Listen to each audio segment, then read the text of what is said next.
It was average, you know.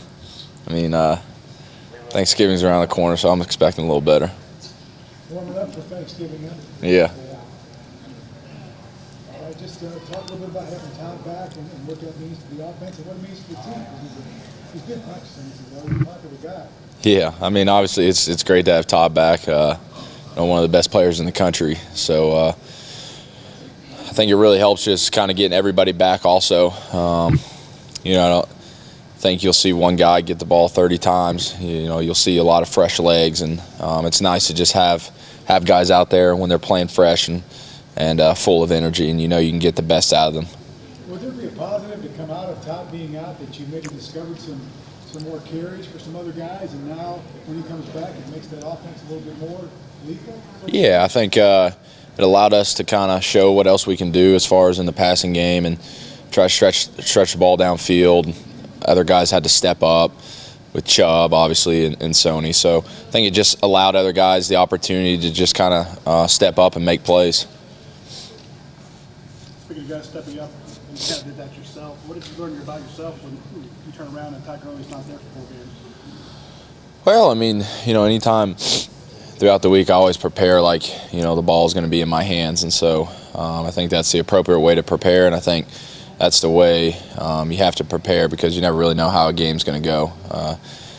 Games, you got an idea of how it's going to go going into it, but it never really seem to go 100% the way that you plan. So you always got to be ready, always got to be kind of prepared that like you're going to throw the ball 40 times a game, and if you don't, well, at least you were prepared. So, I just I don't know if there's one thing that I specifically learned. I just try to each week prepare and to play as good as I prepared. So. In that 4-game stretch, Nick Chubb was averaging 167 yards in starts. Quite impressive. Todd Gurley comes back. If Todd had 167 yards, consider that to be successful. What can Todd do that Nick Chubb can't?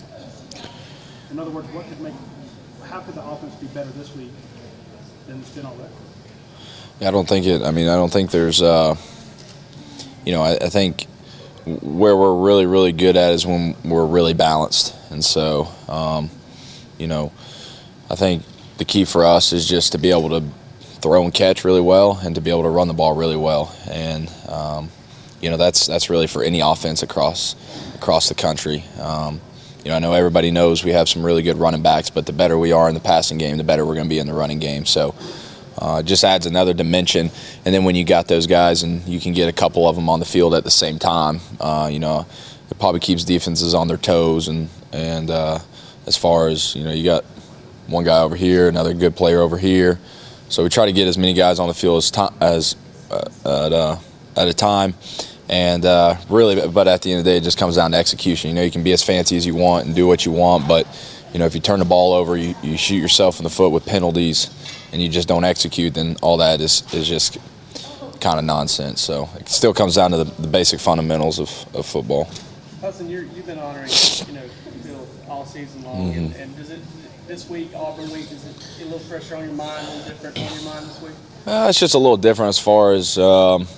It's his alma mater. I was saying about last night.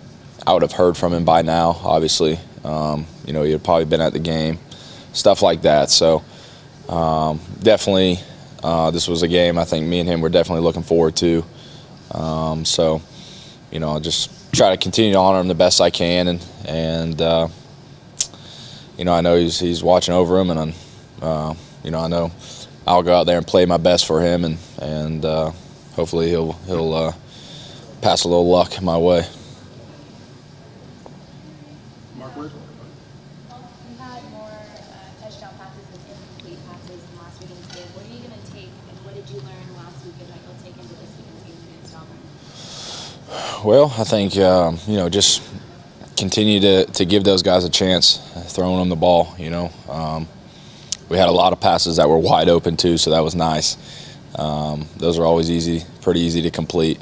We're expecting some tighter coverage and some better coverage this week, so just continuing to trust those guys and allow them to do what they're good at, and is give them a chance to go make plays.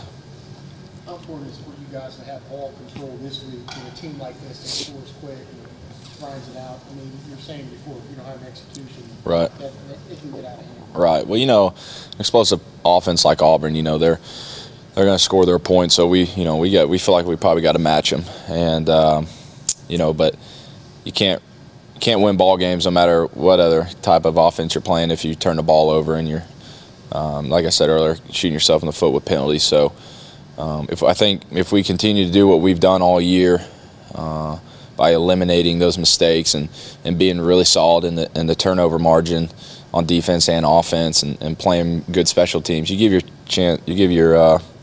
team a chance to win every week. So you know, I don't think there's no special potion or magic or key element to this game. It's just kind of doing the same thing over and over that helps you win games, and that's what we've done for a while here.